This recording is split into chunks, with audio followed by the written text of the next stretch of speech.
Bagaimana John Hartman akan membangun timnas Indonesia dan apa tantangan utamanya? Kita bahas bersama analis sepak bola Haris Pardede. Bung Harpa, selamat sore. Selamat sore. Ya, Bung Harpa, ini kabarnya Hartman ini sudah tiba di Jakarta. Anda udah punya info belum soal ini? Karena kan tadinya simpang siurnya sudah tiba atau belum, tapi nampaknya kuat, besar Hartman sudah tiba di Jakarta. Iya, memang dari info yang saya terima langsung dari manajer timnas dan juga ketua BTN Pak Sumarji, dan kalau nggak salah itu juga saat kita bersua ya di Kompas TV seminggu lalu kalau nggak salah, beliau mengatakan 12 Januari itu pengenalan. Dan katanya lagi 11 Januari akan mendarat. Tapi info yang terakhir kita terima juga kabarnya hari ini dipercepat, jadi mendarat hari ini. Tapi doesn't matter, yang terpenting adalah bagaimana substansi dari John Hartman ini kemudian bisa mempersiapkan tim nasional Garuda seperti yang disampaikan oleh rekan jurnalis saya Iksan Mahar tadi. Jadi itu yang lebih penting.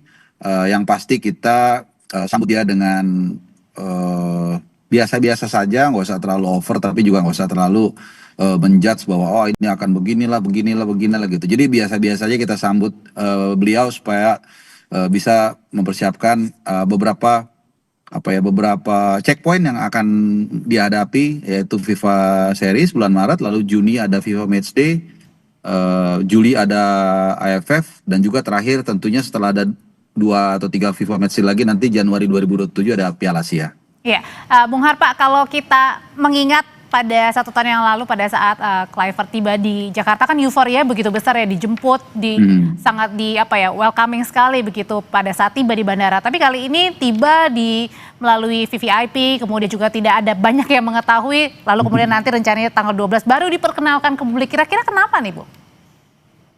Iya, kalau saya boleh mencoba menyelami hati fans, mungkin fans ini sedang menata hatinya kembali dalam menyambut seorang pelatih.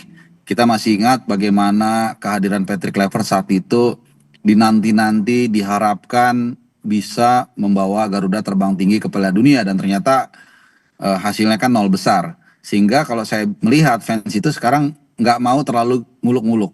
Jadi biasa-biasa aja, sedang-sedang aja, takut trauma terlalu mengeluh-elukan yang sebelumnya gitu loh. Apalagi dengan beberapa ada influencer yang sepertinya mengamplifikasi gitu loh sosok seorang Patrick Kluivert. Dan menurut saya itu bagus, karena sepertinya bukan hanya federasi, bukan hanya fans, kita semua itu belajar dari kesalahan yang sebelumnya terjadi. Jadi jangan sampai seperti keledai melakukan kesalahan yang sama 2 kali, jatuh ke lubang yang sama 2 kali. PSSI pun, federasi yang saya dengar sudah menjalankan prosesi pemilihan itu, menurut saya sudah sangat baik. Antitesis dari yang sebelumnya one man show, sekarang lebih kolektif kolegial, ada konsultasi dengan orang yang paham teknikal, yaitu Direktur Teknik Alexander Zwiers, dan tidak mau gembar-gembor. Jadi segala sesuatu yang dimulai dengan baik diharapkan bisa berakhir dengan baik juga, tapi tentu hasilnya seperti apa, kemudian trust dari penonton itu apakah bisa kembali, hanya waktu yang nanti akan menjawab. Nampaknya banyak sekali evaluasi pada saat terakhir timnas kita dilatih oleh Kluivert ya. Salah satunya soal struktur tim kepelatihan. Kalau sekarang rencananya kan kemarin Pak Sumarji bilang nampaknya Hartman ini akan membawa lebih banyak lagi pelatih-pelatih lokal. Anda sudah punya informasi, Bung Harpa, kira-kira siapa sih pelatih lokal yang akan di-hire nih oleh Hartman? Oke, sebelum nanti saya jawab, saya lagi-lagi mau mengapresiasi kenapa? Karena sama juga soal asisten pelatih ini kan juga belajar dari kesalahan yang terjadi di era Patrick Kluivert. Dia membawa begitu banyak gerbongnya, kalau saya nggak salah 15 asistennya, dan tidak satupun asisten lokal yang ditunjuk. Jadi tentu kita lihat pada akhirnya ada beberapa katakanlah kearifan lokal yang tampaknya tidak dipahami oleh Patrick Kluivert, seperti setelah pertandingan tidak menghampiri penonton, kemudian juga setelah pertandingan tidak pulang ke tanah air, tidak stay di Indonesia, dan itu kan semua menjadi kebalikannya apa yang dikatakan Pak Sumarji di kesempatan kali ini, di pemilihan pelatih kali ini. Nah, soal asisten pelatih lokal ini sangat penting, dan saya yakin 100% akan ada asisten pelatih lokal, karena itu tadi untuk menjadi jembatan bagi pelatih kepala dan juga di tataran grassroots dengan pemain, dengan fans, dengan federasi dan lain-lain. Namanya juga asisten pelatih lokal, pasti lebih paham, dan katanya juga tidak terlalu banyak asisten pelatih asing yang dibawa. Ini bagus. Nah, siapakah pelatih-pelatih asisten pelatih lokal yang punya potensi? Jujur saya belum mendapat informasi yang lebih real, yang valid banget. Tapi kalau kita lihat dari beberapa nama yang muncul itu ada misalnya, kita balikin dulu nih Mbak Audrey dengan ketentuan dasarnya yaitu harus lisensi A setahu saya. Maka ada sekitar 40-an pelatih yang berlisensi A pro di Indonesia. Di antaranya misalnya Kurniawan Dwi Wilanto. Ini juga pernah jadi asisten Ses Fabregas di Como dan juga bisa merangkap sebagai pelatih striker. Kemudian ada Bima Sakti, ada Zulkifli Syukur. Banyaklah nama-nama. Ada banyak nama-nama yang saya pikir secara kualifikasi mereka bisa memenuhi syarat dan saya yakin dari nama-nama tersebut asisten pelatih lokal itu ada yang ditunjuk minimal 1 untuk mendampingi John Hartman. Oke, Bung, gimana caranya John Hartman ini bisa meyakinkan ke publik juga dan memberikan tentunya performa yang lebih baik lagi ya untuk timnas kita supaya kemudian kenangan-kenangan pada saat waktu itu STY memimpin dan membawa timnas lebih baik itu kemudian bisa terulang dan bahkan lebih baik lagi di bawah kepemimpinan Hartman nih. Ya, meskipun kata terminologinya agak sedikit keras ya, tapi nggak apa-apa. Jadi gini, kita ibaratkan dalam hubungan perempuan dan laki-laki gitu ya. Kalau kita ingin meninggalkan mantan, maka kita harus punya kekasih atau pasangan baru yang lebih bagus. Nah, caranya apa? Ya dengan berprestasi, sesimpel itu. Walaupun caranya tentu tidak mudah. Jadi kurangi gimmick-gimmick ya, komunikasi yang tidak perlu, melabelkan pelatih ini misalnya tier 3, tier 4, atau bahkan pelatih ini bagus sekali, itu nggak usah. Diam-diam aja, kalem, bicara seperlunya, tapi juga jangan terlalu bicara menurut saya. Nah, tinggal nanti bekerja silent, Maret nanti kita lihat hasilnya. Tentu belum pelatih itu bukan pesulap yang bisa membalikan telapak tangan dalam mengubah satu hasil.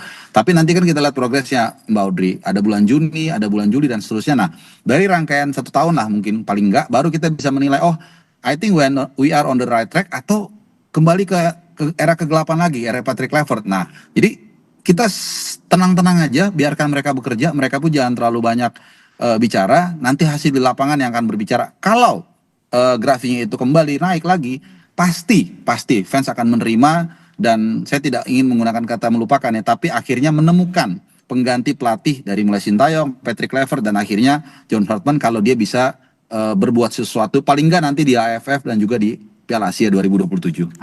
Oke, salah satu pertimbangan kemarin Pak Sumarji bilang kan kemudian akhirnya memilih John Hartman dari sekian banyak nama, 20 nama kalau waktu itu Pak Sumarji bilang ya, kandidatnya begitu akhirnya memilih John Hartman adalah karena Hartman ini setuju menetap di Indonesia. Nah, apakah dengan menetap di Indonesia ini sekaligus juga memantau mungkin pemain-pemain di liga lokal yang ini menjadi satu kebutuhan yang wajib untuk melihat nih kira-kira kandidat yang paling kuat siapa nih? Kalau dikatakan wajib nggak ada Mbak Audrey, karena pelatih itu punya otoritas untuk memilih pemain yang dia suka dan dia rasa perlu. Tapi tentu kita berharap itu dilakukan.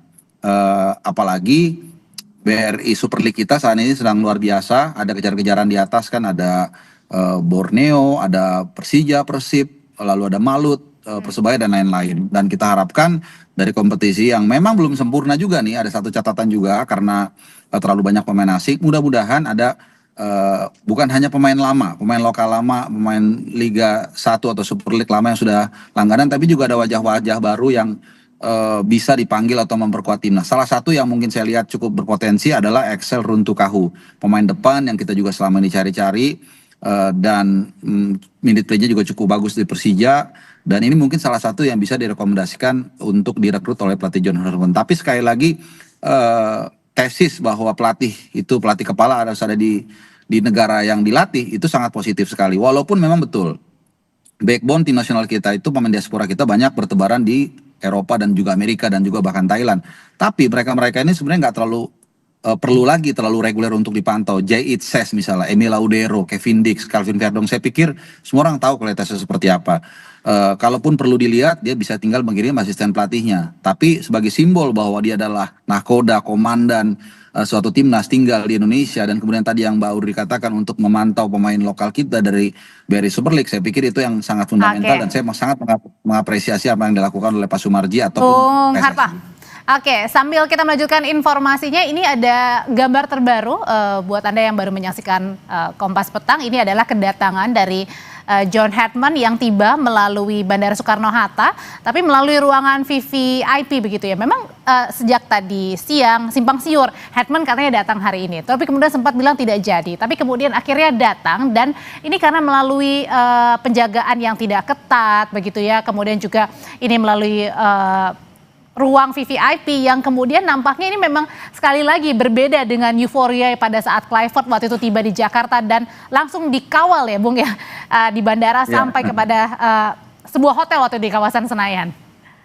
Ya, seperti yang kita diskusikan di awal, mungkin ada rasa trauma, enggan untuk terlalu berekspektasi seperti Kluivert sehingga fans tidak terlalu ramai di sana. Kedua, mungkin juga memang sengaja PSSI tidak membocorkan informasi kedatangan dari Hartman. Jadi digocek nih kita ya, informasi yang mungkin yang formal yang kita dengar, yang bersangkutan akan datang tanggal 11, ternyata tanggal 10. Tapi doesn't matter, itu nggak terlalu penting.